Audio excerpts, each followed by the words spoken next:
అమ్మ బిడ్డలందరికీ నమస్కారం ఫ్రెండ్స్. ఎలా ఉన్నారండి? ఏం చేస్తున్నారు? అందరూ అమ్మవారి దయ వలన అందరూ కూడా సుఖంగా సంతోషంగా ఉన్నారు అని చెప్పి అమ్మవారిని క్షేమంగా ఉండాలి అని మనస్ఫూర్తిగా అమ్మవారిని వేడుకుంటూ అమ్మవారి ఆశీస్సులు మనందరిపైన ఎప్పుడు ఉండాలని మనస్ఫూర్తిగా తల్లిని వేడుకుంటూ ఈ రోజు వీడియో అయితే మొదలు పెడుతున్నాను. ఇక ఈ రోజు వీడియోలో అమ్మవారి సందేశం ఏంటి అంటే కనుక, బిడ్డ నీతో ఒక రహస్యం చెప్పాలని ఈ తల్లి నీ చుట్టూ కూడా ప్రతి క్షణము తిరుగుతూ ఉంది. ప్రతిరోజు కూడా పరవశించిపోతూ మరి తిరుగుతూ ఉన్నాను. మరి ఆ రహస్యం నీతో చెప్పాలని ఆమె ఎంతో కాలం ఎదురు చూస్తూ ఉన్నది. నీ కష్టానికే ఇదే ఆఖరి రోజు కాబోతున్నది. మరి ఆ రహస్యం ఏమిటో, ఆమె ఏం చెప్పాలి అని అనుకుంటున్నారో తెలుసుకో మరి బిడ్డ అనేసి అమ్మవారు అయితే అంటూ ఉన్నారు. మరి అమ్మవారు ఈ సందేశం ద్వారా మనకు ఏమి చెప్పబోతూ ఉన్నారో తెలుసుకుందామండి. అంతకంటే ముందుగా మన ఛానల్ కనుక కొత్తగా ఎవరైతే చూస్తూ ఉన్నారో ప్లీజ్ అండి సబ్స్క్రైబ్ చేసుకుని లైక్ చేసి సపోర్ట్ అయితే ఇవ్వండి. ఇక అమ్మవారి సందేశం గురించి తెలుసుకుందాం. బిడ్డ ఈమె ప్రతిరోజు కూడా నీ చుట్టూ తిరుగుతూ ఉంది. నీకు ఏదో ఒక రహస్యం అయితే, ఒక సంకేతాన్ని అయితే ఇవ్వాలని చూస్తూ ఉన్నది అని చెప్పి చెప్తూ ఉన్నాను కదమ్మా. ఈ రోజు ఆదివారం మొత్తం తిరుగుతూనే ఉంది అని చెప్పి ఆ సంకేతాన్ని ఎవరి ద్వారా తెలియజేయాలో తెలియక ప్రతి క్షణము కూడా నిన్ను గమనించుకుంటూ నీ కోసం ఎదురు చూస్తూ నీతో రహస్యంగానైనా సరే తప్పకుండా ఏదో ఒక విధంగా కొన్ని సూచనలు అయితే నీకు అందజేయాలని ప్రయత్నిస్తూ ఉన్నది. మరి ఆ వ్యక్తి ఎవరు, ఆ వ్యక్తి అసలు ఏ విషయాన్ని తెలియజేయాలని చెప్పి చూస్తూ ఉన్నది. తెలుసుకునే ముందు నీ మనసులో ఉన్నటువంటి అనుమానాలను, అపనమ్మకాలను, భయాలను అన్నింటినీ కూడా కాసేపు పక్కన పెట్టి ప్రశాంతంగా నీ మనసును ఉంచుకుని ఈ దుర్గమ్మ చెప్పేటటువంటి సందేశంలో ఉన్న విషయాలను అన్నీ కూడా గమనించుకుని దేని గురించి అయితే నా దుర్గమ్మ ఈ విధంగా ఈ సందేశాన్ని వినిపిస్తూ ఉన్నది, అసలు ఎందుకోసం ఈ సందేశాన్ని నాకు ఈ విధంగా ఒక సూచన లాగా తెలియజేయబోతూ ఉంది అనే విషయం గురించి తెలుసుకో బిడ్డ. చూడమ్మా, నా బిడ్డల కళ్ళల్లో నీరు నాకు తెలుసు, వారి మనసులో బాధ కూడా నాకు తెలుసు. కనుకనే వారి వెంటే ఉండి వారిని నేను రక్షించుకుంటూ ఉన్నాను. మరి ఇదే కదా ఈ దుర్గమ్మ చేసేటటువంటి పని. నీ వేదనలు బాపేటటువంటి ఈ దుర్గమ్మకు 1000 హారతులు ఇచ్చావు. మరి ఇప్పటికే ప్రతి క్షణము కూడా నీ కళ్ళుల్లో ఉన్నటువంటి కన్నీటితో నాకు అభిషేకం కూడా చేస్తూ వచ్చావు కదా బిడ్డ. నీ కోరికలను తీర్చేటటువంటి ఈ దుర్గమ్మకు 1,000,000 హారతులు పట్టావు కదమ్మా. చూడు బిడ్డ, నీకు నేను ఏమి ఇచ్చి రుణం తీర్చుకోగలను తల్లి చెప్పు. ప్రతి క్షణము, ప్రతిరోజు, ప్రతి నా స్మరణ తప్ప మరేమి కూడా ధ్యాస లేకుండా ఎంతో ఆనందంగా ఉన్నటువంటి నీకు ఈ విధమైనటువంటి కొన్ని సమస్యలు, బాధలు, చింతలు ఎదురవడం వలన అసలు ప్రతి క్షణం కూడా నువ్వు కన్నీటి పర్యంతంగా నా పాదాలను ఆశ్రయించి ఏం జరుగుతుంది దుర్గమ్మ, అసలు ఇంకా ముందు ఇంతకంటే ఎక్కువగా ఏదైనా భయానికి గురయ్యేటటువంటి సంఘటనలు నేను చూడవలసి ఉన్నటువంటి పరిస్థితులు ఏమైనా ఎదురవుతాయా అని నువ్వు అడుగుతూ ఉన్నావు కదా బిడ్డ. చూడు, నీకు సంబంధించినటువంటి విషయాలు కానీ లేదా నీ కుటుంబానికి సంబంధించినటువంటి విషయాలు కానీ ఏది అయినా సరే కానీ ఒక సమస్య వచ్చినప్పుడు ఆ సమస్య నుంచి నువ్వు దూరంగా పారిపోవద్దు తల్లి.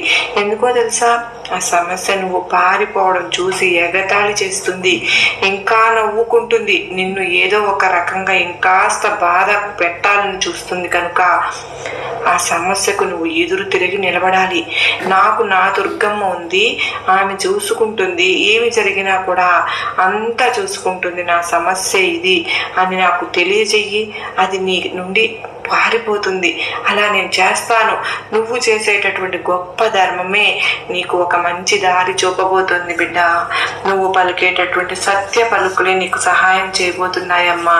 నువ్వు ఉన్నటువంటి ప్రతి సమస్యకు కూడా మౌనంగా ఎవరికి ఎలాంటి సమాధానము చెప్పకుండా ఓర్పు భరించినటువంటి నీ మౌనమే నీకు మేలు చేయబోతుంది. అలాగే నువ్వు ఇప్పటి వరకు చేసినటువంటి సాధన అంటే పూజ కావచ్చు, లేదంటే నా నామస్మరణ అయినా సరే, ఏదైనా సరే కానీ నీ కోరికలను తీర్చబోతుంది. అలాగే నీ భక్తి నీ భగవంతుని దగ్గరకు చేర్చేలాగా చూస్తుంది. చూడు, ప్రతి క్షణము కూడా ప్రతిరోజు నేను నీ చుట్టూ తిరుగుతూనే ఉన్నాను. నా ద్వారా నీకు మంచి మాటలను అలాగే నిన్ను రక్షించేటటువంటి ప్రయత్నాన్ని నేను నా వంతుగా నేను నిర్వహిస్తూ వస్తూ ఉన్నాను. నేను ఏ రూపంలోనైనా సరే నీకు తారసపడతాను. అలాగే ఏ విధంగానైనా కూడా నీకు ఒక మంచి అంటే ఏదైనా సరే కానీ సహాయం కానీ లేదంటే సూచన కానీ తెలియజేసేందుకు ప్రతి క్షణము నీ చుట్టూ నేను తిరుగుతూనే ఉంటాను. అలాగే నీకు ఒక రహస్యం చెప్పాలి అనుకుంటున్నాను. చూడమ్మా, ఆ రహస్యం ఏమిటో తెలుసా? నీ మనసులో ఉన్నటువంటి బాధ అంతా కూడా పక్కన పెట్టి నువ్వు దేని గురించి అయితే బాధపడుతున్నావో దాని గురించి అసలు పూర్తిగా మర్చిపో. ఎందుకు అంటే స్వయంగా నేనే నువ్వు ఎంచుకున్నటువంటి అలాగే నువ్వు బాధపడుతున్నటువంటి ఆ వేదన అంతా కూడా నేనే తీసుకోబోతున్నాను. అదేవిధంగా నీ చుట్టూ ఉన్నటువంటి అంధకారం అంతా కూడా నేను తొలగించబోతున్నాను. కనుకనే నీ కష్టానికి ఈ రోజుతో ఆఖరి రోజు అని చెప్పాను బిడ్డ. నువ్వు నాతో ఉన్నంత కాలం నేనే అని సర్వం అని నమ్మినంత కాలము నువ్వు ఎన్నో చమత్కారాలను చూస్తావమ్మా నా ద్వారా. అలాగే నా ద్వారా నీకు మరి కొంతమందికి జరగబోయే విషయాల గురించి తెలియజేసి అలాగే రాబోయేటటువంటి ఆపదలను వారికి ముందే తెలియపరిచి వారిని చాలా జాగ్రత్తగా కాపాడుకున్నాను. ఈ విశ్వమంతటా వ్యాపించి ఉన్న నేను నా ద్వారా జరిగేటటువంటి సంఘటనలు, జరగబోయేటటువంటి ప్రమాదాలు లేదంటే ఏదైనా సరే కానీ ఒక సంకేతాన్ని అయితే నీకు తప్పక తెలియపరుస్తున్నాను. నేను నిరాకారిగా ఉంటానే కానీ అందరి హృదయాలలోనూ చిరస్థాయిగా ఉంటానని తెలుసుకో బిడ్డ. అలాగే ఎన్నో గొప్ప గొప్ప అనుభూతులను, చమత్కారాలను అనుక్షణం చూపిస్తూనే ఉంటాను. అవి ఆ సత్యాన్ని మీరు ఎప్పటికీ కూడా మరచిపోవద్దు. తెలుసుకోండి, మీకు కష్టం వచ్చినప్పుడు మాత్రమే దుర్గమ్మ అని అనుకోవడం కాదమ్మా. నీ మనసే దుర్గమ్మ నిలయం కావాలి. అప్పుడు కష్టం గురించినటువంటి ఆలోచన అనేది మీ మనసులకు రాదు. ఒకవేళ వచ్చినా కూడా అది అంతగా మిమ్మల్ని బాధ పెట్టే ప్రయత్నం చేయదు. మీరు ఆ కష్టాల వలయం నుంచి వద్దని చెప్పి కోరుకుంటారు, కానీ ఆ వలయంలో జీవించి ఉండవలసినటువంటి పరిస్థితులు ఏర్పడుతూ ఉంటాయి. నీవు ఈ క్షణికమైన జీవితాన్ని, ఈ వలయాన్ని దాటి పరమాత్మ యొక్క తత్వం అనేటటువంటి సత్యాన్ని కనుక నువ్వు అర్థం చేసుకున్నట్లయితే తప్పకుండా నువ్వు భగవంతునికి నువ్వు అతి చెరువులో ఉంటావు. నీ గురించి తల్లిగా నేను ఎప్పుడు అదే తపన పడుతూ ఉంటాను బిడ్డ. నమ్మకం, శ్రద్ధ ఉండేటటువంటి మంత్రాలతో నీకు ప్రతి క్షణము ఆ సత్యాన్ని అనుభవంలోకి తీసుకురావాలని ఎన్నో రకాలుగా సంకేతాలను నీకు తెలియజేస్తూ ఉంటున్నాను. దుర్గమ్మ చమత్కారాలలో ఉండే ఆధ్యాత్మిక బోధనలను నువ్వు గనుక అర్థం చేసుకున్నట్లయితే గనక, ఆ ప్రయత్నం గనక నువ్వు చేయడం మొదలు పెడితే గనక నా యొక్క పరమార్థాన్ని నువ్వు అర్థం చేసుకున్నట్లే. ఈ దుర్గమ్మ యొక్క పరమార్థం నీకు అర్థమైనట్లే బిడ్డ. ఈ మానవ జన్మ లక్ష్యం ఏమిటో నీకు తప్పకుండా అర్థమవుతుంది. ఈ లక్ష్యాన్ని చేరడానికి కావలసినటువంటి సాధన ఏమిటి అంటే గనక దుర్గమ్మ నీ దగ్గర ఉండి నీ పనులను అనుగ్రహిస్తూ ఉంటుంది అనేటటువంటి అర్థం ఉన్నటువంటి చమత్కారమేనమ్మా.